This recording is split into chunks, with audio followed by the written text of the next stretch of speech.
நம்முடைய தாய் பூமியை பாதுகாப்பதற்கான முன்னெடுப்பாக தமிழக துறவியர் பேரவையும் ஐகஃப் இயக்கமும் இணைந்து கன்னியாகுமரியிலிருந்து சென்னை வரை சைக்கிள் பேரணி இன்று தொடங்குகிறது.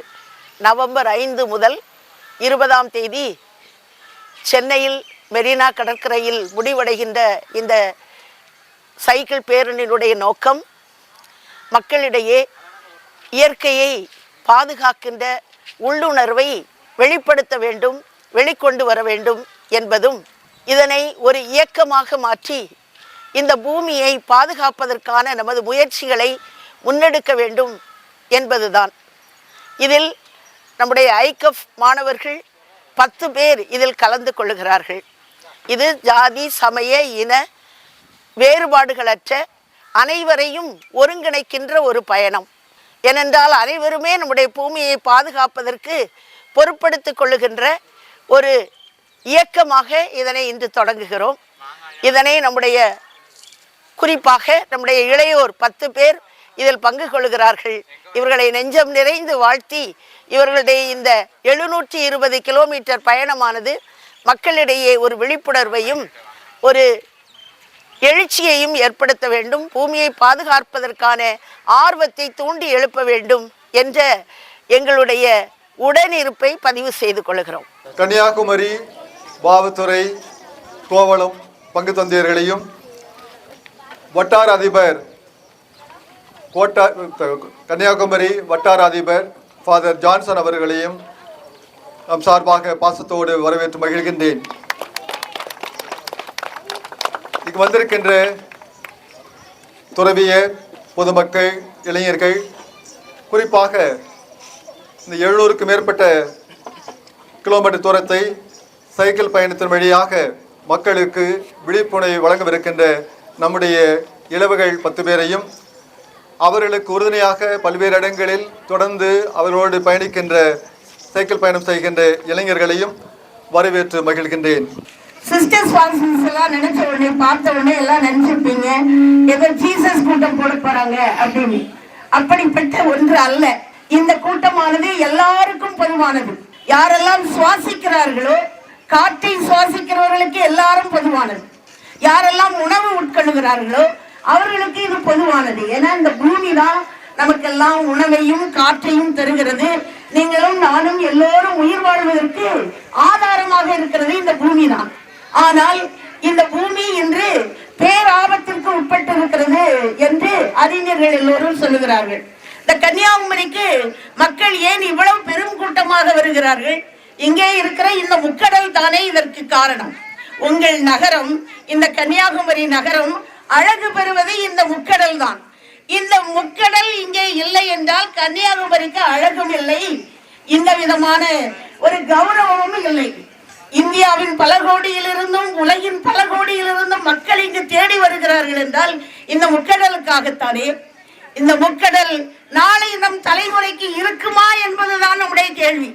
நாளை நம் தலைமுறைக்கு இந்த முக்கடல் இல்லை என்றால் இங்கு என்ன கூட்டம், இங்கு என்ன வாழ்வு, இங்கு மக்களின் வாழ்வாதாரம் என்ன என்ற கேள்விகளோடு தான் நாம் இந்த கன்னியாகுமரியிலிருந்து இந்த பயணத்தை தொடங்குகிறோம். இதனை ஒரு மக்கள் இயக்கமாக உருவாக்க வேண்டும். இது யாரோ ஒரு சிலருக்கு மட்டும் இல்ல. இங்க பங்கு கொள்கின்ற குழந்தை முதல் பெரியோர் வரை இது என்னுடைய திட்டம் என்று அதனை ஏற்றுக்கொள்ள வேண்டும். இதற்காக இந்த பூமி என்னுடைய பூமி, நான் இதனை பாதுகாக்க வேண்டும் என்ற உணர்வு எழுந்தால்தான் இந்த கூட்டத்தினால் நமக்கு நிச்சயமாக பலன் கிடைக்கும் என்று நான் நம்புகிறேன். இது உங்க ஊரா? உங்க ஊர் இப்ப நல்லா இருக்கணும் நீங்க விரும்புறீங்களா? அப்ப நல்லா இருக்கணும்னு சொன்னா நம்ம எல்லாரும் ஒன்றிணைந்து நம்ம ஊரை பாதுகாப்பதற்கு, நம்மை கெடுப்பதற்கு என்னென்ன தடையா இருக்குதோ அதெல்லாம் என்ன செய்யணும்? நாம் தான் அதனை எல்லாம் நீக்க வேண்டும் இல்லையா? உங்க ஊர்ல சுற்றுச்சூழல் நிறைய பாதிக்கப்படுகிறது என்கிறார்கள். ஏன்னா நிறைய பேர் வெளியில வந்து குப்பைகளை இங்கே கொட்டி விடுகிறார்கள் அல்லது நெகிழி பைகளை இங்கே போட்டு விடுகிறார்கள். அப்ப இந்த நெகிழியை ஒழிக்க வேண்டும் என்றால் யார் இயக்கமாக வேண்டும்? நீங்க தான் இயக்கமாகணும்.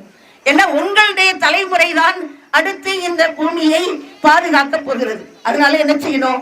நிச்சயமா நம்முடைய கன்னியாகுமரி ஊரில் ஒரே ஒரு நெகிழிப்பை கூட கிடைக்கக்கூடாது, நம்முடைய கடைகளில் எல்லாம் ஒரு நெகிழிப்பை கூட விற்கப்படக்கூடாது என்ற உள்ளுணர்வை நீங்கள் பெற்றுக்கொண்டால்தான் நிச்சயமாக மாற்றம் வருவதற்கு வாய்ப்பாக இருக்கிறது. இந்த மாற்றத்திற்கான முன்னெடுப்பு தான் இந்த கன்னியாகுமரியிலிருந்து சென்னை வரை உள்ள இந்த விழிப்புணர்வு பேரணி. இதற்கு நம்முடைய இளையோர், நம்முடைய ஐக்கப் மாணவர்கள் 10 பேரு தங்களை வருத்தி கொண்டு 720 கிலோமீட்டர் சைக்கிள்ல போறாங்க. தங்களை வருத்தி கொண்டு நமக்கு 5 இப்பெல்லாம் 2 கிலோமீட்டர் கூட போக முடியாது இல்லையா? ஆனா 720 கிலோமீட்டர் தங்களை வருத்தி கொண்டு இந்த வெயிலில் இவர்கள் பயணிக்க இருக்கிறார்கள். அவங்களுக்கு எல்லாம் ஜோர கைதட்டலாமா? கைதட்டுங்க, நல்லா கைதட்டு, பாராட்டுவோம். நாங்கள் சாட்டில் கால் வைத்தால் நீங்கள் சாட்டில் கை வைக்க முடியும். இந்த பயணம் வெற்றி பயணமாக அமைய இந்த நேரத்திலே நான் வாழ்த்துகின்றேன். இயற்கை அழுத்தமாக பாதுகாக்கப்பட வேண்டும் என்ற உணர்வு இதயங்களில் அழுத்தமாக ஒரு பதிவேற்றம் செய்யப்பட வேண்டும் என்ற எண்ணத்தை நாம் இன்றைக்கு தொடங்கியிருக்கிறோம்.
சமூகத்தில் நாம் அன்றாடம் சந்திக்கின்ற அந்த இயற்கைக்கு எதிரான சீர்கேடுகளை மக்கள் மத்தியில் விழிப்புணர்வு கொடுக்க வீதி நாடகங்கள் வழியாக இந்த ஐக்கப் தோழர்கள் மற்றும் சிஆர்ஐ இணைந்து இந்த பயணத்தை மேற்கொள்கிறோம். தொடர்ந்து மக்கள் மத்தியில் எழுச்சியும் புரட்சியும் எழுந்து இந்த சமூகத்தையும் தலைமுறையும் காப்பதற்கான ஒரு பயணமாக இருக்கின்றது.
ஒரு 15 நாள் தொடர்ந்து நாங்கள் பயணம் செய்கிறோம். ஸோ இன்றைக்கி வந்து கன்னியாகுமரியில் ஸ்டார்ட் பண்ணுறோம். இதை தொடர்ந்து திருநெல்வேலி, தூத்துக்குடி, விருதுநகர், மதுரை, திண்டுக்கல், திருச்சி, தஞ்சாவூர், மயிலாடுதுறை, கடலூர், பாண்டிச்சேரி, விழுப்புரம், செங்கல்பட்டு, சென்னை. உங்களுக்கு பயணம் செய்யணும்னு ஆசை இருந்தால் எங்கள் கூட சேர்ந்து தொடர்ந்து பயணிக்கலாம்.